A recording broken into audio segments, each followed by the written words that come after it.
welcome back or welcome to my channel if you're new here. And yes, welcome back self, welcome back Jem. Welcome yung sarili. Hindi kasi tagal ko na rin bago makapag-upload. It took me 2 months. Yes, 2 months bago itong video since I really took the time to rest and to regain my strength dahil nga po, nagkasakit ako. And feeling ko, masashare ko naman yung experience kong yun sa next videos. Pero ngayon kasi, i-share ko muna sa inyo yung mga room decor pieces that I got online. It's kind of a collective haul kasi yung iba from Lazada, from Marketplace, and meron din from physical stores mismo like Mr. DIY, Unitop, and the majority or the rest of them are from Shopee. And I'm really excited to share them with you guys kasi hindi lang siya basta for aesthetic purposes. Gusto ko may function talaga siya sa room ko. And of course, affordable dapat since we're on a budget. And kung napapansin nyo, bagong background na naman tayo. Pero nasa room lang ako because I'm in the process of revamping my room. Yes, revamping. Pero blank canvas pa lang siya kasi hindi ko pa nakakabit tong mga to. Since sabi ko nga, gusto ko munang i-haul video, di ba? Para ma-share ko sa inyo, para magkaroon kayo na ideas saan pwede bumili ng ganito, ng ganyan. Ngayon, more on the tita side na ako, mga furniture, essential oil, mga ganon. So, di ko na papatagalin pa. If you wanna know the pieces that I got, please keep on watch. So, I'm gonna start with this one, wooden lamp. And ito lang kasi nabili ko from Lazada, kaya ayan, inuna ko na siya. So, what I love about this is yung wooden accent niya or wooden stand. And meron din siyang kasamang free bulb. Yan, it gives you a warm light, lalo na sa gabi. Hindi pa siya kasi ma-appreciate kahit buksan ko siya since daylight nga. Tapos yung cover niya, makapal siya guys. Hindi siya yung putyo-putyong basta masabi lang na lamp. And yan, yung theme kasi ng room ko is white, wood, and a little touch of pink kasi I love pink, tapos may mga plants, ganyan. Kaya yan, kinuha ko siya. Lakas kasi maka-Nordic or Scandinavian vibes. So ayan, super cozy nito lalo na paggabi. Tapos meron lang din siyang switch. And I got this for around 370 pesos yata. I'll put all the links down below as well as the prices. Next item is this moonlight lamp. Ayan. Meron siyang 3 different light modes. Parang orange, yellow, and then bluish kineme. Tapos, itatap mo lang siya para mag-light na siya. Kaso low bat, di ko na-charge. Isaksakan siya dyan. Tapos yung texture niya, ganito. Para talaga siyang moon. Super cute niya, lalo na paggabi. Tapos meron lang din siyang wooden stand. Ang ganda niyang piece or decor sa desk mo or sa bedside table mo. So, ayan. The next one is this neon light. It says here love. Pero meron silang ibang design. Like moon, lips, rainbow. Tapos meron ding isa pang version itong love na mas compressed yung pagka-cursive niya. Pero ito yung pinili ko para pa-curve siya. Tapos yung color nito is color pink. Tapos pwede siyang battery Galing! Pwede siyang battery operated. And the USB din, pwede ganyan. Hindi siya masyadong kita kasi malamang daylight. Pero sa gabi, super liwanag nito. And love yung pinili ko. Because at this trying times, let's all spread not coronavirus, but love. Yes. Mali pa tono ko. I also got curtain fairy lights and meron siyang kasamang remote na ganito para makontrol mo yung parang intensity ng light niya as well as the different light modes like kung naka-steady lang siya or kung nagbe-blink-blink, ganun. Hindi ko mapapakita kasi nakabit ko na siya sa kabilang wall and I'll insert a clip na lang din. Sobrang aesthetic na guys, lalo na paggabi. Mararamdaman mo talaga yung warmth ng room mo as well as the cozy vibes. And pati yung ate ko, gusto rin bumili kasi ang ganda niya rin talaga. Hindi lang for aesthetic purposes. Parang marirelax ka rin talaga pag ina-on mo siya. Next naman is this humidifier. Ayan. Color pink siya. It's an ate ko kay made me buy it item. Kasi lagi ko nakikita sa IG stories niya mga usok-usok. So sabi ko, parang gusto ko rin ng humidifier.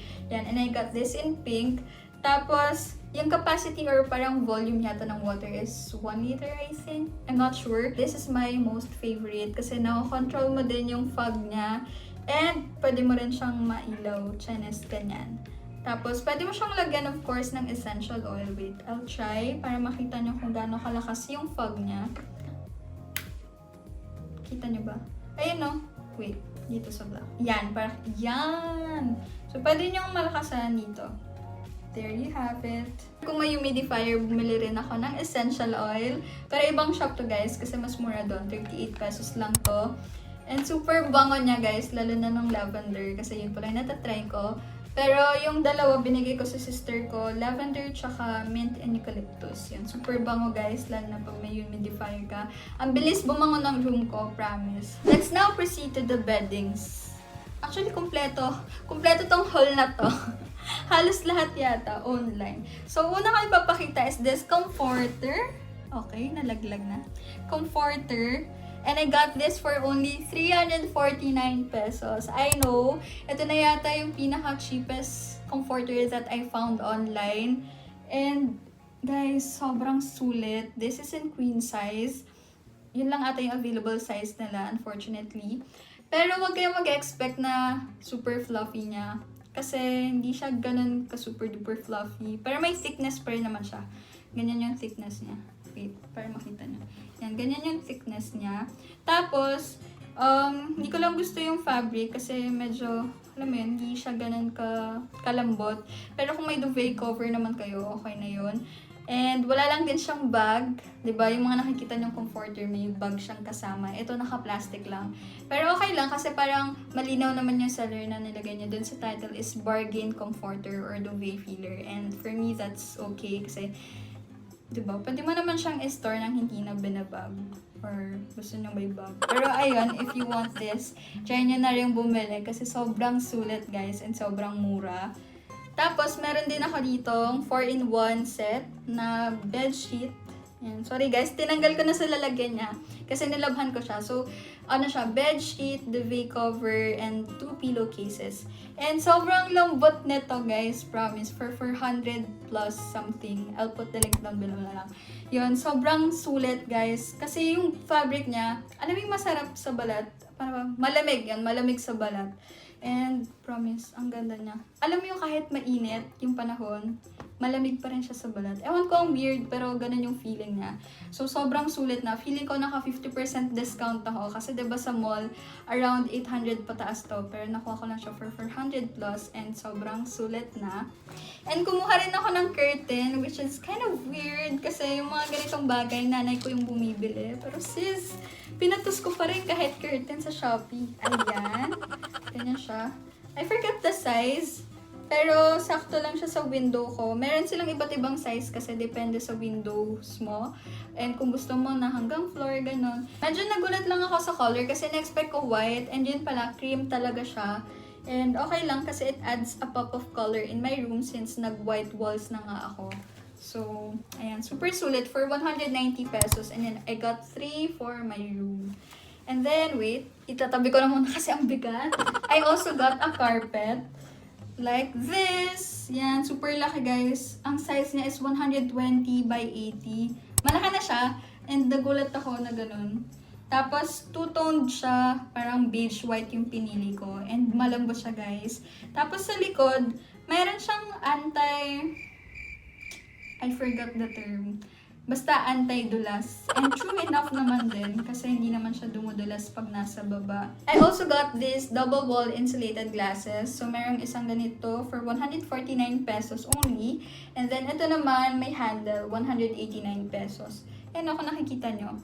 Perfect siya for iced coffee, shakes, ganyan, or juices. Diba? Sobrang aesthetic kasi lalo na pag may wooden coaster ka. So, yes. Ito, binigay ko to sa sister ko kasi napakabait kong kapatid. Pili din ako nitong paper bag. Tama ba? Paper bag. It says here, Le Sac and Papier. I don't know how to pronounce. Pero usong-uso to kasi sa Pinterest. If may kayong mag-search ng mga Korean room or Pinterest-inspired room, lagi nyo to makikita. And 69 pesos to. Medyo maliit lang siya. Diba? Isang dangkal ko lang. Pero okay na kasi yung material na ginamit sa kanya, hindi siya yung typical na craft paper. Makapal siya, actually. Yan. Tapos, papartneran ko kasi siya nitong artificial vines na binili ko rin sa Shopee. Sa Shopee for 36 pesos. I got 2 sets of these. Ganito gagawin ko yun. Ayan. Alam mo yung may palaglag effect. Yan, yung mga paganyan. Basta ganyan. Diba? Cute, diba? 36 pesos. Nakaganyan siya.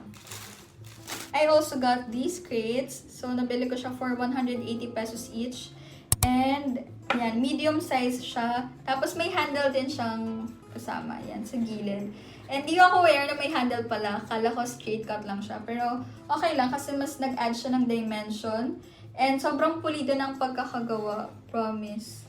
Ang downside lang is sobrang tagal ng shipping. Like, it took them 3 weeks bago ma-ship. Kala ko nga hindi na, or parang maka-cancel na.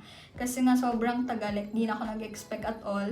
Pero, worth it naman kasi ang ganda niya. And marami ka na rin malalagay. Although, mas okay sana if may bigger sizes sila. So, yes. Next naman are these hanging shelf. Hanging wall shelf. I don't know what specific. Oh my God! Anyway, wood lang siya, tapos meron siyang bracket na ganyan na sinasabit na lang. And sturdy din naman siya kapag sinabit na siya. Tapos marami kang malalagay kasi medyo malapad naman siya. Although hindi lang siya ganun kakapal. So, di ko alam kung kaya niyang magtagal. Sana all nagtatagal. Bumili din ako ng organizer. So, pang skincare products. And sobrang spacious, guys. Yan. It has 5 compartments. 3, 4, 5. Yan. And yung pinili ko is white, tapos beige yung base niya. Pero meron din silang white, tapos black yung base. I got this for 166 pesos.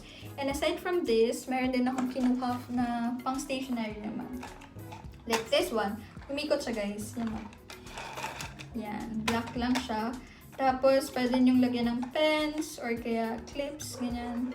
I also got these dried flowers sa Shopee. So, iba't ibang style. Merong ganito. Wheat ear flower ata yung tawag nila dito.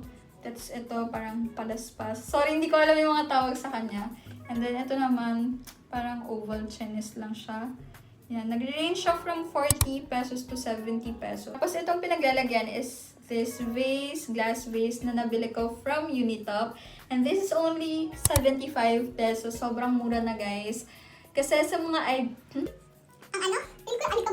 sa IG shop, nag-range to from 200 to 300 pesos. So, nung nakita kong 75, girl, grab the chance. Sobrang, diba, ang cute niya lang, ang ganda ng detail. Meron pa silang ibang design doon. Pero ito lang binili ko para simple and classy lang. So, for 75 pesos, meron ka ng glass vase like that. And of course, meron din silang plastic vase na ganito. And this is only 45 pesos, diba? Usong-uso rin to sa Shopee, pero mga range na is 80 to 120 pesos. So, 45 pesos lang. Kaya binili ko na. Sa malayuan, para siyang ceramic vase, pero plastic vase lang talaga siya. And feeling ko bagay din yung dried flowers dito. The next item, guys, is this Scandi chair. So, nakuha ko siya or nabili ko siya for 900 pesos sa FB Marketplace. And sobrang swerte kasi yung location ng seller is sa Imus lang. So, malapit lang sa amin. Kaya, mababa lang din yung delivery fee na binayaran ko. Ito na yung pinakamura na nakita kong Scandi chair kasi yung iba nag-range from 1,000 and above. And sobrang sturdy niya rin. So, meron siyang ganito. Ayan. Nakakabit na to, guys. Tapos, ito na lang yung pinaka-inattach ko sa mismong chair. And white lang yung aking kinuha. This is my table, guys. So, sa FB Marketplace ko lang din siya nabili. Just like the chair, search nyo lang Scandi desk or Scandi table. Meron siyang isang drawer doon and you have to assemble it by yourself. And yung length niya is parang 100 cm yata. Tapos, I got this for 2,900 pesos. And lastly, ang aking phone stand na gamit ngayon. So, papakita ko na lang sa inyo later. Sobrang happy ko kasi, di ba, sa mga videos ko, phone yung ginagamit ko pang film, pang edit, and most of the time, pag nag-edit ako, nakahiga lang ako, or kaya nakaganyan, nakayuko, and ang sakit sa likod. So, sabi ko, gusto ko na talaga ng phone stand para at least, di ba, pwede ko siyang gawing eye level lang. Diba? And I got that for 184 pesos. Wait, pakita ko na nga sa inyo. Ayan. There. Wait. Ang kalat eh, no? So, pwede mo siyang ma-adjust yung height niya. Ganyan. Tapos, pwede mo rin siyang ma-tilt. Tapos, yung kinuha ko is yung ganitong base, yung square base. Kasi feeling ko mas sturdy siya compared sa mga circle. And ayan, dahan-dahan ko nga lang nilalagay yung phone ko kasi minsan pag biglaan, parang umaalog siya. Kasi hindi naman siya as in talagang nagsistick dito. Pero okay lang. Super sulit na rin for 184 pesos. There, medyo change angle tayo ng konti. Kasi late ko na na-realize na di pala ako nakapag-outro. Ang galing ko, kailan nakapack up na ako. Pero, ayan, thank you guys so much for watching. I hope you enjoyed this haul video. Ako personally na happy ako kapag may na-share akong haul video sa inyo. Pero hindi ko siya binabrag at all. Kumbaga, hindi siya yung tipong isahang bagsakan na bili na parang one-time add to cart checkout sa Shopee. Hindi. It took me months to save and prepare for this para makumpleto ko yung mga kailangan ko sa room. Since sabi ko nga, we're on a budget. Hindi naman ganun kalaki ang sweldo ng mga healthcare workers. That's the key. No, that's a fact. Sana by next week ma-upload ko na yung room makeover. And I'm so excited for you guys to see it. The outcome as well as the process. And hindi naman siya super duper big transformation. Gusto ko lang talagang mag-reflect siya sa akin, sa personality ko. And na-excite na ako. Ikakabit ko na yung mga hinol ko or yung mga pinakita ko sa inyo. And if you have other video suggestions, leave a comment below. And don't forget to like, share, and subscribe to my channel. And I'll see you in my next one. Bye!